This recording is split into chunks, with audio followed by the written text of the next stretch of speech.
Hello students, welcome back to organised knowledge channel. और आज की इस वीडियो में बच्चों हम डिस्कस करेंगे worksheet number 13 for class 7th। और विज्ञान की बच्चों ये वर्कशीट है जो आपके लिए 13 नवंबर 2020 के लिए शेड्यूल की गई है। आज की वर्कशीट में हम पढ़ेंगे मृदा में पोषकों की पुनः पूर्ति।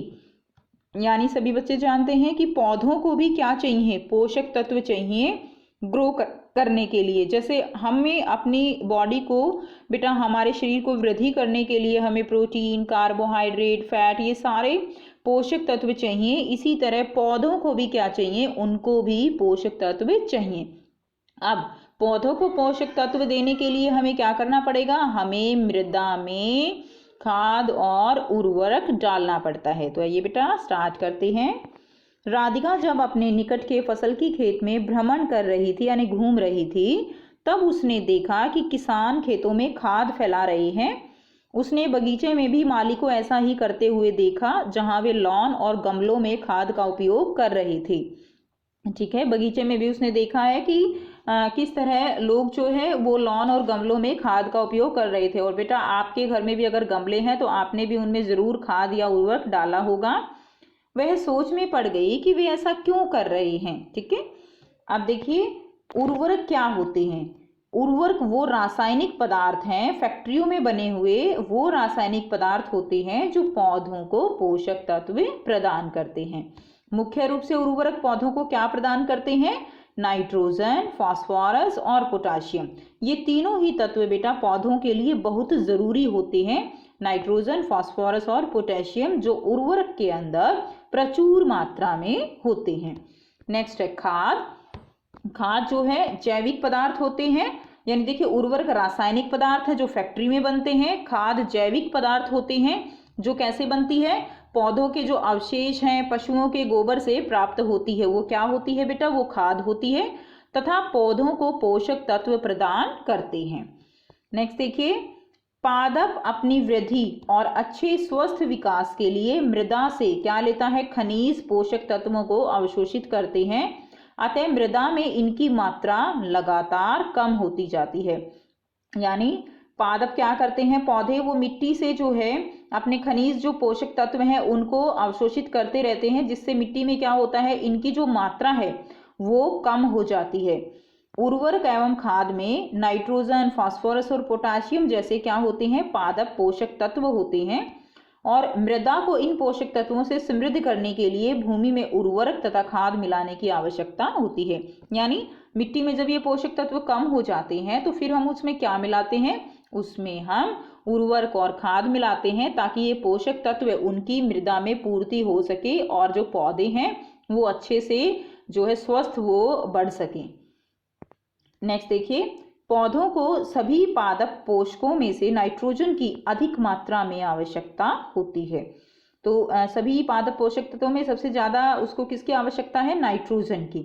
यद्यपि वायु में नाइट्रोजन गैस प्रचुर मात्रा में उपलब्ध होती है, तो बेटा 78% जो है वो क्या है, वो पर्यावरण में नाइट्रोजन गैस है, काफ़ी है। लेकिन पादप इसे सीधा उपयोग नहीं कर सकते। तो जैसे पौधे वो कार्बन डाइऑक्साइड का सीधे प्रयोग कर सकते हैं, उसको ले सकते हैं, ये हमने पढ़ा प्रकाश संश्लेषण प्रक्रिया द्वारा कि किस तरह पौधे सीधा कार्बन डाइऑक्साइड को अवशोषित करते हैं, लेकिन ऐसा वो नाइट्रोजन के केस में नहीं कर सकते।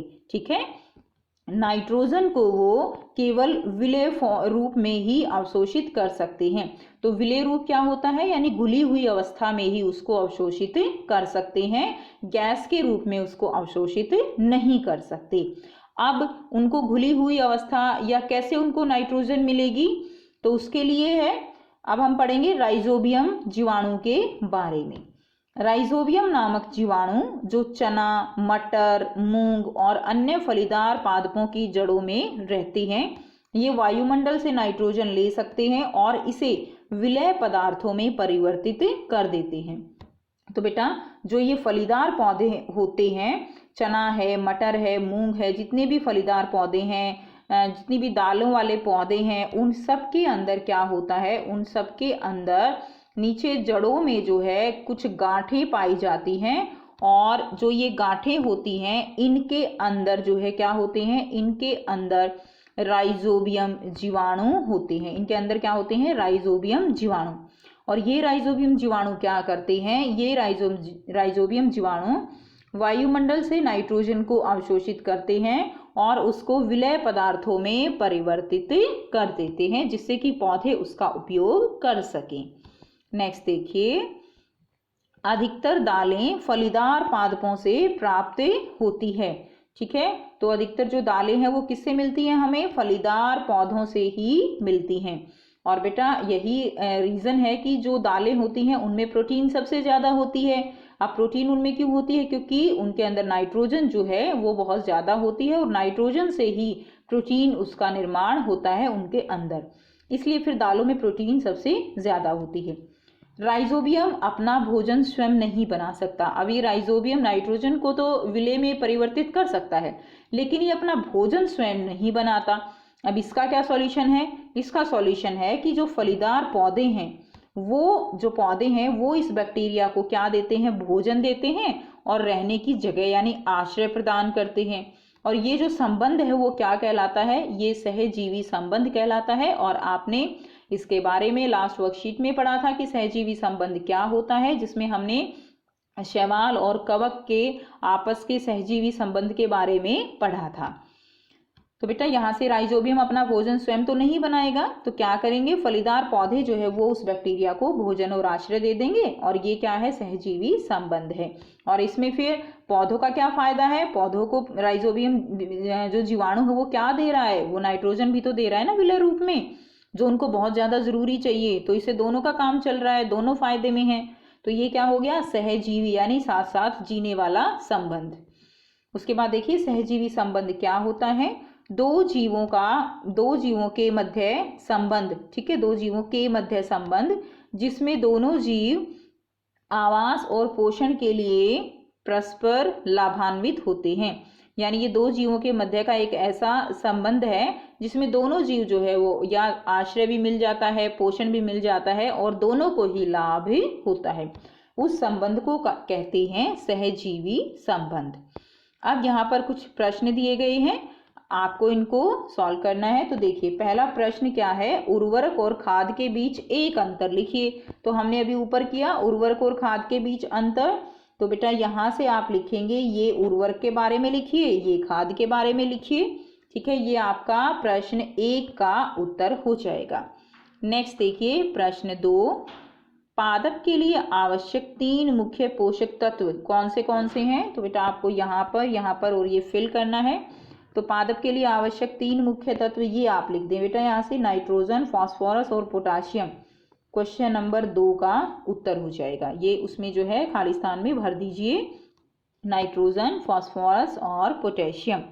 अब देखिए प्रश्न 3 क्या है, सहजीवी संबंध से आप क्या समझते हैं। काफी आसान है, सहजीवी संबंध से हम क्या समझते हैं। तो बेटा हमने अभी पढ़ा दो जीवों के मध्य संबंध जिसमें दोनों जीव आवास और पोषण के लिए परस्पर लाभान्वित होते हैं, वो सहजीवी संबंध कहलाता है। प्रश्न 3 का उत्तर। नेक्स्ट करते हैं, पादपों को उर्वरक एवं खाद की आवश्यकता क्यों होती है। तो बेटा पादपों को उर्वरक और खाद की आवश्यकता क्यों होती है, यहाँ से करेंगे प्रश्न 4। उर्वरक एवं खाद में नाइट्रोजन, फास्फोरस और पोटाशियम जैसे पादप पोषक होते हैं। मृदा को इन पोषक तत्वों से समृद्ध करने के लिए भूमि में उर्वरक तथा खाद मिलाने की आवश्यकता होती है। ठीक है, तो यहाँ तक बेटा इसका आंसर लिखेंगे कि नाइट्रोजन, फास्फोरस और पोटाशियम जैसे पोषक तत्व कम हो जाते हैं, जिसके कारण उन्हें उर्वरक और खाद की आवश्यकता होती है। तो ये वाला आंसर आप सब बच्चे प्रश्न 4 के उत्तर में लिखेंगे, ये वाला। ठीक है, ये आपका क्वेश्चन नंबर 4 का उत्तर हो जाएगा। तो ये थी बच्चों आपकी आज की बहुत ही इजी वर्कशीट। आई होप बेटा आपको वर्कशीट क्लियर है। कोई भी प्रॉब्लम है तो आप कमेंट करके पूछ सकते हो। वीडियो अच्छी लगी तो लाइक शेयर जरूर कर दीजिए, चैनल को सब्सक्राइब भी कर लीजिए, बेल आइकन भी प्रेस कर लीजिए। And thanks for watching and happy Deepawali to all of you. Thank you.